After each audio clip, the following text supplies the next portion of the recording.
എന്തായാലും അവനിന്ന് ഈ 2026 ലോകത്തില്ല. അവന് എന്നെ അല്ലെങ്കിൽ എൻ്റെ സുഹൃത്തുക്കളെ വിട്ടിട്ട് അവൻ പോയി. രണ്ടാമത്തെ കാര്യം, തന്തയില്ലാത്തരം കാണിക്കുന്ന മോശം പോലീസുകാർ. അത് നല്ല കേരളത്തിലെ ഏറ്റവും നല്ല ഒരു ഡിപ്പാർട്ട്മെൻറ്റ് എന്ന് പറഞ്ഞത് പോലീസ് തന്നെയാണ്. നമ്മളൊക്കെ കൂലിപ്പണിക്ക് പോയിട്ട്, നമ്മൾ ദിവസ ശമ്പളത്തിന് പോയിട്ട് നമ്മൾ ജീവിക്കുന്ന ആൾക്കാരാണ്. അത് നമ്മളിപ്പോൾ സുക്കർബർഗിൻ്റെയോ അനിൽ അംബാനിയുടെ അല്ലെങ്കിൽ ഗഡ്കരിയുടെ മക്കളോ അല്ലെങ്കിൽ അവരുടെ കുടുംബക്കാരോ അല്ലെങ്കിൽ നമ്മളവിടെ ജോലി ചെയ്യുന്ന ആൾക്കാരൊന്നുമല്ല. നമ്മളിപ്പോൾ വലിയ രീതിയിലൊന്നല്ല ഇപ്പോൾ ജീവിക്കണത്. അപ്പോൾ അത് ചെയ്തത് ശരിക്കും എല്ലാവരും പ്രതികരിച്ചിട്ട് ലഹരി ഇല്ലാതെ ഇപ്പോൾ കേരള സർക്കാരിൻ്റെ എന്താ പറയുക, മൂത്രം മാത്രമാണ് ഇപ്പോൾ ഇവിടുത്തെ കേരളത്തിലെ ജനങ്ങൾ പകുതി. കാരണം 95% കേരളത്തിലെ ആളുകളും ഇപ്പോൾ മദ്യപിക്കുന്നുണ്ട്. കാരണം 95% എന്ന് പറയുമ്പോൾ 5%.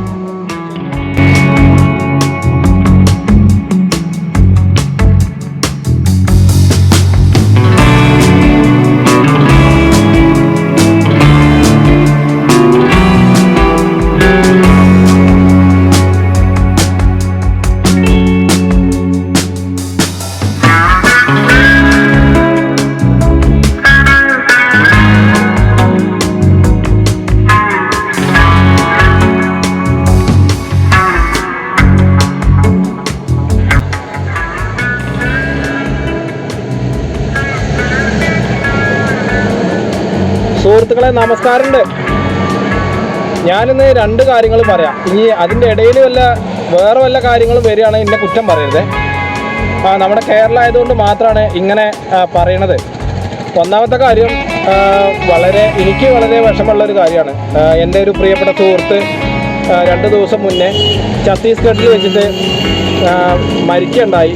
അപ്പോൾ മരിക്കുക എന്ന് പറഞ്ഞു കഴിഞ്ഞാൽ അത് പനി പിടിച്ചു എന്നാണ് പറയണത് അവരുടെ കുടുംബത്തിലുള്ള ആൾക്കാർ. എന്തായാലും അവനിന്ന് ഈ 2026 ലോകത്തില്ല. അവന് എന്നെ അല്ലെങ്കിൽ എൻ്റെ സുഹൃത്തുക്കളെ വിട്ടിട്ട് അവൻ പോയി. രണ്ടാമത്തെ കാര്യം, തന്തയില്ലാത്തരം കാണിക്കുന്ന മോശം പോലീസുകാർ. അത് നല്ല കേരളത്തിലെ ഏറ്റവും നല്ല ഒരു ഡിപ്പാർട്ട്മെൻറ്റ് എന്ന് പറഞ്ഞത് പോലീസ് തന്നെ ആയിരുന്നു. ഞാൻ ഇതിന് മുന്നേ പറഞ്ഞിട്ടുണ്ട്. കാരണം കേസുകളൊക്കെ പെട്ടെന്ന് തെളിയിപ്പിക്കാനുള്ളൊരു കഴിവ് നമ്മുടെ കേരള പോലീസിനുണ്ട്.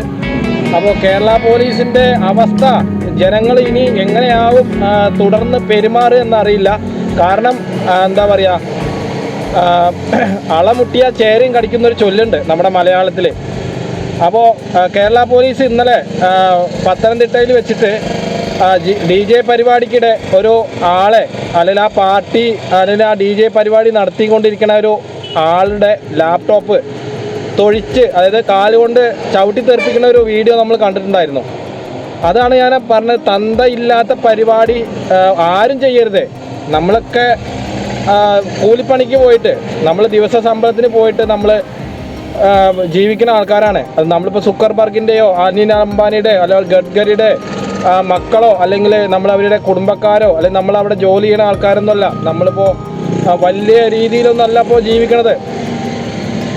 അപ്പോൾ അത് ചെയ്തത് ശരിക്കും എല്ലാവരും പ്രതികരിച്ചിട്ടുണ്ട്. അപ്പോൾ ഇതിൽ പ്രത്യേകിച്ച് പറയുന്നത് വാർത്താക്കാർക്കാണ് ഇതിൽ വലിയ എന്താ പറയുക സന്തോഷം.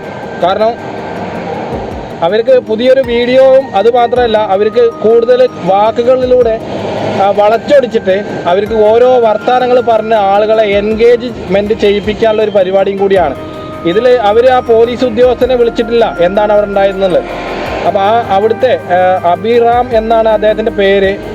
വലിയ സങ്കടത്തോടു കൂടി തന്നെ പറയുന്നത്, വലിയ എന്താ പറയുക, വളരെ വിഷമത്തോട് കൂടിയിട്ടാണ്. കാരണം 1 ലക്ഷം രൂപയുടെ ലാപ്ടോപ്പ് എന്ന് പറയുമ്പോൾ അതിൽ എന്തൊക്കെ പ്രോഗ്രാമുകൾ സെറ്റ് ചെയ്ത് വെച്ചിട്ടുണ്ടാവും, ഇൻസ്റ്റാളിങ് ഉണ്ടാവും, എന്തൊക്കെ കാര്യങ്ങൾ അതിലുണ്ടാവും എന്നാണ് നമ്മൾ ചിന്തിക്കേണ്ടത്. ഇപ്പോൾ നമ്മൾ വാങ്ങണ ഒരു മൊബൈൽ 15,000 ആണോ 50,000 ആണോ, ആപ്പിളാണോ ഐഫോണാണോ സാംസങ് ആണോ, എന്നിരുന്നാലും നമുക്ക് അതിൽ വേണ്ടപ്പെട്ട ഒരുപാട് കാര്യങ്ങളുണ്ടാവും. ഡാറ്റാസായിട്ടും ഡാറ്റകളല്ലാതെയും ഒരുപാട് കാര്യങ്ങളുണ്ടാവും. നമ്മുടെ പേഴ്സണാലിറ്റി എന്ന് പറയുന്നത് തന്നെ ശരിക്കും ഇപ്പോൾ മൊബൈലായിക്കൊണ്ടിരിക്കുകയാണ്, വില കൂടിയ ഫോണ്. പക്ഷേ ഇത് അയാൾ ഒരുപാട് കഷ്ടപ്പെട്ടുണ്ടാക്കിയൊരു സംരംഭവും അതുപോലെ തന്നെ കഷ്ടപ്പെട്ട് വാങ്ങിയ ഒരു ലാപ്ടോപ്പും കൂടിയാണ്. ഏത് കമ്പനിയോ എന്തോ ആയിക്കോട്ടെ, പക്ഷേ അവിടെ വന്നിട്ട് ആ DJ പാർട്ടി നിർത്തണമെന്ന് പറഞ്ഞു അത്രേ പോലീസുകാർ. പക്ഷേ അവിടെ നിർത്തണമെന്ന് പറഞ്ഞ ഒരു തെളിവോ ഒരു വീഡിയോസോ ഒന്നുമില്ല. പിന്നെ അതേപോലെ തന്നെ വേറെ എവിടെയോ സ്ഥലത്തിൻ്റെ പേര് എനിക്ക് ഓർമ്മ വരുന്നില്ല ഇപ്പോൾ, ഒരാളെ തലയ്ക്ക് ഒരു പോലീസുകാരൻ അടിക്കുന്നത് നമ്മൾ കണ്ടു. അപ്പോൾ ഇവരൊക്കെ ശരിക്ക് ഇപ്പോൾ കൂടുതലിപ്പോൾ ന്യൂ ഇയറിൻ്റെ അന്ന് തന്നെ ഞാൻ ഇന്നലെ പറഞ്ഞ പോലെ, നമ്മൾ ഇന്നലെ വീഡിയോയിൽ കണ്ട പോലെ, ന്യൂ ഇയറിൻ്റെ അന്ന് തന്നെ 7 പേരെ എറണാകുളത്ത് വെച്ചിട്ട് 37 കിലോ ഹൈബ്രിഡ് കഞ്ചാവ് പിടിച്ചു എന്നാണ് പറഞ്ഞത്. അപ്പോൾ അത് ചെറിയൊരു എന്താ പറയുക ഒരു തുടക്കം മാത്രമാണ് എനിക്ക് തോന്നുന്നത്. കാരണം നമുക്ക് ലഹരി വേണം, ലഹരി ഇല്ലാതെ ഇപ്പോൾ കേരള സർക്കാരിൻ്റെ എന്താ പറയുക മൂത്രം മാത്രമാണ് ഇപ്പോൾ ഇവിടുത്തെ കേരളത്തിലെ ജനങ്ങൾ പകുതി. കാരണം 95% കേരളത്തിലെ ആളുകളും ഇപ്പോൾ മദ്യപിക്കുന്നുണ്ട്. കാരണം 95% എന്ന് പറയുമ്പോൾ 5% ശരിക്കും പറയുകയാണെങ്കിൽ അസുഖം ബാധിച്ച് കിടക്കുന്ന ആൾക്കാരാണ്. അവർക്ക് മദ്യപിക്കാൻ കഴിയില്ലല്ലോ.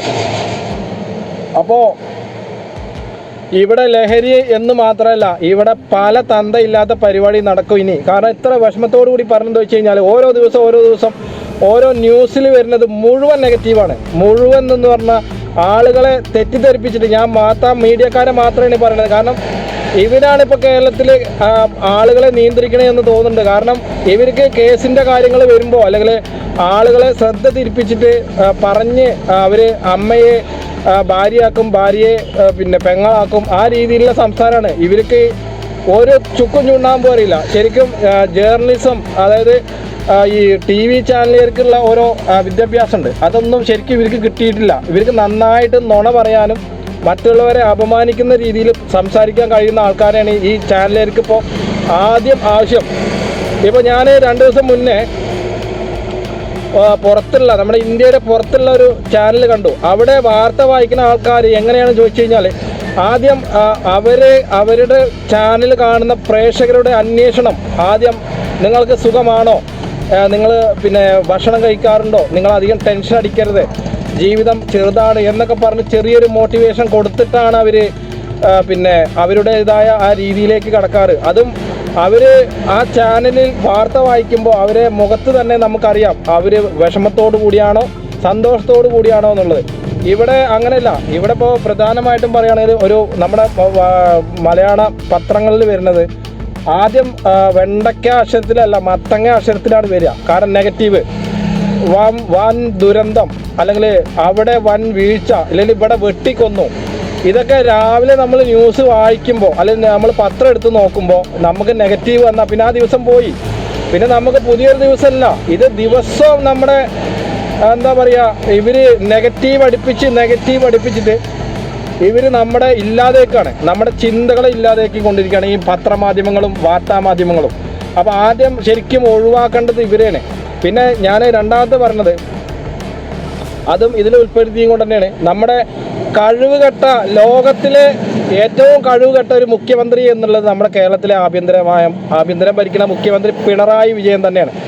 അതിപ്പോൾ എന്താ വെച്ച് കഴിഞ്ഞാൽ കേരളത്തിലെ ജനങ്ങൾക്ക് അല്ലെങ്കിൽ ലോകത്തിലെ ജനങ്ങൾക്ക് എല്ലാ സുരക്ഷയും അവരുടെ എല്ലാ കാര്യങ്ങളും അവർക്ക് വേണ്ട സജ്ജീകരണങ്ങളും നടത്തിക്കൊടുത്ത് അല്ലെങ്കിൽ അവർ പിന്നെ നോക്കിക്കണ്ട് മനസ്സിലാക്കി ചെയ്തു കൊടുക്കേണ്ട ഒരു പോലീസിൻ്റെ ആളുകളാണ് ഈ ജനങ്ങളെങ്ങനെ പട്ടിയെ തല്ലുന്ന പോലെ തല്ലണ്.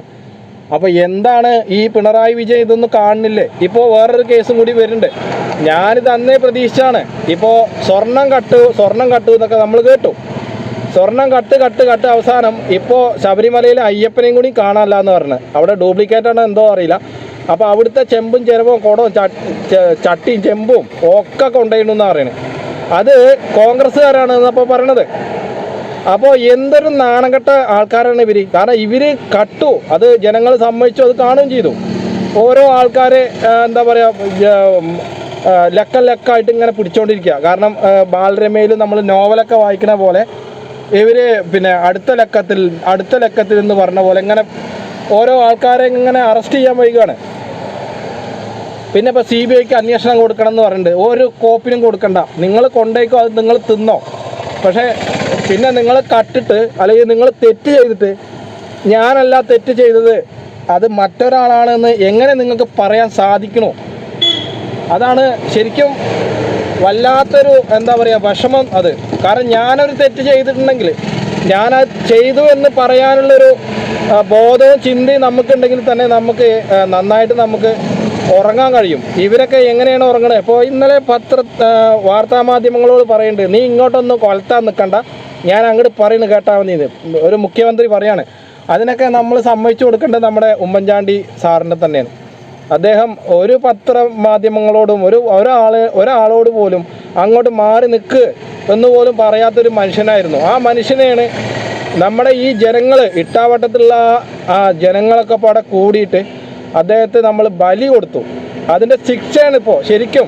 അപ്പോൾ ഇനിയിപ്പോൾ തന്തയില്ലാത്ത പരിപാടി എന്നല്ല, ഇതിൻ്റെ അപ്പുറമുള്ളതും നമ്മൾ കാണണം. അത് നമ്മൾ സഹിക്കേണ്ടി വരും. അതിന് നിങ്ങൾ എന്താ പറയുക, ഹിന്ദുക്കളായാലും മുസ്ലിങ്ങളായാലും ഇപ്പോൾ അവിടെ ഓരോ വിഷയങ്ങൾ ഇങ്ങനെ കണ്ടുകൊണ്ടും കേട്ടുകൊണ്ടും നമ്മൾ ഇരിക്കുന്നുണ്ട്. അപ്പോൾ ഇതൊക്കെ ഇനിയും വരും. ഇനി വരാതെ എവിടെ പോവാൻ? എന്തായാലും ഞാൻ ആദ്യം പറഞ്ഞ പോലെ ഈ കേരളം നന്നാവില്ല ഒരിക്കലും. ഇതിപ്പോൾ ഞാൻ മരിച്ചാലും നിങ്ങൾ പുതിയതായിട്ടുണ്ടായാലും ഒക്കെ ഈ രീതിയിൽ തന്നെയാവും. അതിൽ യാതൊരു സംശയം ഉണ്ടാവില്ല. അത് ഓരോ ദിവസം കഴിയുന്തോറും നമുക്കിങ്ങനെ എന്താ പറയുക, ഉത്കണ്ഠകൾ, അല്ലെങ്കിൽ നമുക്ക് ഓരോ രീതിയിൽ മാറ്റങ്ങൾ ഇവിടെ വരില്ല. മാറ്റങ്ങൾ വരികയാണെന്നുണ്ടെങ്കിൽ മാറ്റങ്ങൾ മാറ്റാൻ സമ്മതിക്കില്ല. അതാണ് ഇവിടുത്തെ ആൾക്കാരുടെ മെയിൻ പ്രശ്നം. കാരണം ഒരു മലയാളി ഇപ്പോൾ ഏതോ ഒരു ഇൻഫ്ലുവൻസ് ദുബായിൽ പോയിട്ട് 4 വർഷം നിന്നിട്ട് ഒരു 25 കോടിയുടെ 1.5 കോടിയുടെ വീടും ഒരു കാറും വാങ്ങി. എന്നിട്ട് മലയാളികൾ കമൻറ്റ് പറഞ്ഞാൽ നല്ല കമൻറ്റാണെങ്കിൽ പോട്ടെ എഴുതാം. പക്ഷേ ഈ മലയാളികളായ തെണ്ടികൾ, ഈ കമൻറ്റ് ഇടുന്ന തെണ്ടികൾ ഒന്ന് ശ്രദ്ധിക്കണം. നിങ്ങൾ ആർക്ക് ഈ സോഷ്യൽ മീഡിയയിൽ ഒരു പ്രത്യേകത ഉണ്ട്, അത് നിങ്ങൾക്ക് അറിഞ്ഞാലും അവൻ്റെ അസൂയയെ സമ്മതിക്കില്ല. അത് 2-4 തെറി പറയണം, ഇല്ലെങ്കിൽ അവളെ 4 എന്താ പറയുക മോശം, അവളെ വേറെ രീതിയിൽ നമ്മളത് മാറ്റി പറയിപ്പിക്കണം എന്നുള്ളൊരു ചിന്തയാണ്. അപ്പോൾ 4 വർഷം കൊണ്ട് നീ എന്ത് കൊടുത്തിട്ടാണ് നീ ഇത്രയും വലിയ വീട് വെച്ചത്, നിന്നെ കൊണ്ട് ഇതിനൊക്കെ കഴിയും എന്നൊക്കെ ഭയങ്കര മോശമായിട്ടുള്ള കമൻറ്റാണ്. അപ്പോൾ ഈ കമൻറ്റിൻ്റെ പ്രത്യേകത എന്താ വെച്ച് കഴിഞ്ഞാൽ, ബാഡ് കമൻറ്റ് എത്ര ഇടണോ, അല്ലെങ്കിൽ കമൻറ്റുകൾ നിങ്ങൾ എത്ര ഇടണോ അതിനനുസരിച്ച് അവർക്ക് പൈസ ഇങ്ങനെ അവരുടെ അക്കൗണ്ടിലേക്ക് വന്നുകൊണ്ടേയിരിക്കും. അപ്പോൾ ഈ മലയാളികളായ ആൾക്കാർ ഇനിയിപ്പോൾ അവരെന്തോ ആയിക്കോട്ടെ, അവരെ ഇഷ്ടത്തിന് എന്ത് ചെയ്താലും നമുക്കെന്താണ് പ്രശ്നം?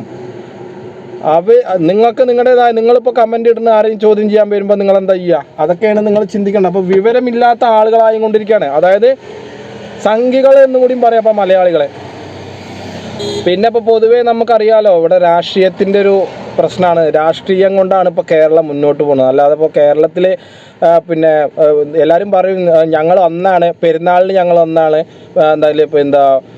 പൂരം വരുമ്പോൾ ഞങ്ങൾ ഒന്നാണ് എന്ന് പറയും. അപ്പോൾ ഇതൊക്കെ തെറ്റാണ്. അപ്പോൾ അതൊക്കെ വലിയ തെറ്റാണത്. അത് തെറ്റാണെന്ന് ഞാൻ പണ്ട് കാലം കേട്ടോ. അത് ഇനി തെറ്റ് തന്നെ വരണം. കാരണം എന്താ വെച്ച് കഴിഞ്ഞാൽ ഏകദേശമൊക്കെ നശിക്കാൻ പോവുകയാണ്. ഇപ്പോൾ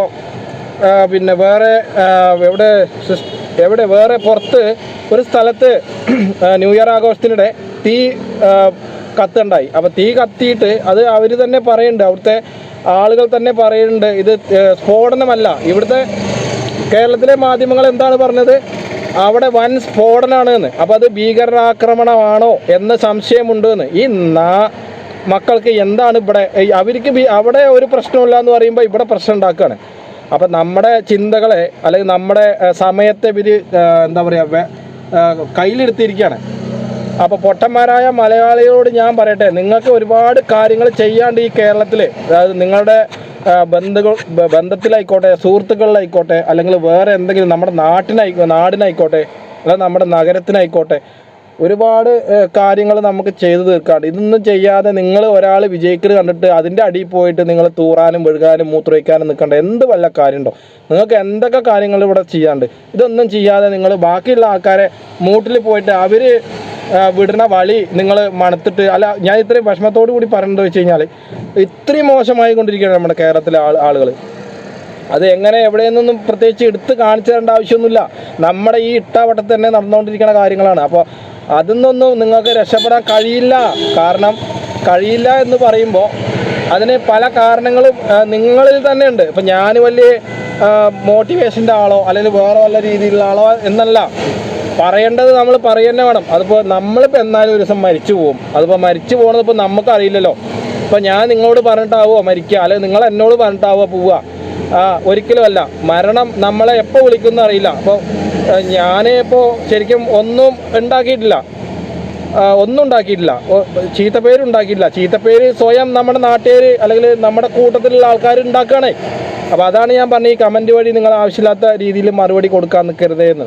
അതൊക്കെ വളരെ എന്താ പറയുക, മോശമുള്ള കാര്യം കൂടിയാണ്. എന്നിരുന്നാലും പറയാതിരിക്കാൻ പറ്റില്ല. പിന്നെ ഞാൻ അടുത്തത് പറയണത്, ഇതിപ്പോൾ ഇത്രയും പറഞ്ഞത് കഴിഞ്ഞിട്ടില്ല കേട്ടോ, അതുകൂടി ഞാൻ പറയാം. പക്ഷെ എന്നിരുന്നാലും പറയാൻ നമുക്ക് കുറേ ഉണ്ട്. എന്നിരുന്നാലും അതൊന്നും ഇവിടുന്ന് ആളുകൾ രക്ഷപ്പെടാൻ ശ്രമിക്കുകയാണ് കേരളത്തിൽ നിന്ന്. കാരണം ഇതിപ്പോൾ കുറച്ച് ദിവസം കഴിഞ്ഞാൽ, അല്ലെങ്കിൽ കുറച്ച് ദിവസം കഴിഞ്ഞാൽ മതി, കുറച്ച് വർഷങ്ങളൊന്നും പോകണ്ട. കുറച്ച് വർഷങ്ങൾ കഴിഞ്ഞാൽ, കുറച്ച് ദിവസങ്ങൾ കഴിഞ്ഞാൽ ഏകദേശം ഇവിടെ കലാപം ഉണ്ടാവും. അതിനുള്ള എല്ലാ സജ്ജീകരണങ്ങളും നമ്മുടെ ആളുകൾ തന്നെ ഇവിടെ ഉണ്ടാക്കി വെച്ചിട്ടുണ്ട്. അത് ഞാൻ ഉദാഹരണം പറയുന്നില്ല, ഉദാഹരണം നിങ്ങൾ തന്നെ കാണും. എന്തായാലും നിങ്ങൾ റോഡിൽ വാഹനം ഓടിക്കുമ്പോൾ ശ്രദ്ധിച്ച് ഓടിക്കുക. പ്രത്യേകിച്ച് നമുക്കിപ്പോൾ വേഗത്തിൽ പോകുന്ന ആൾക്കാരാണ്. അപ്പോൾ അതൊന്നും പാടില്ല, ശരിക്കും പാടില്ല എന്നല്ല, വേഗത്തിൽ പോകേണ്ട സ്ഥലങ്ങൾ നിങ്ങൾ വേഗത്തിൽ പോകണം. അപ്പോൾ എങ്ങനെയും ബാക്കി പറയേണ്ടത് ഞാൻ പറയാം.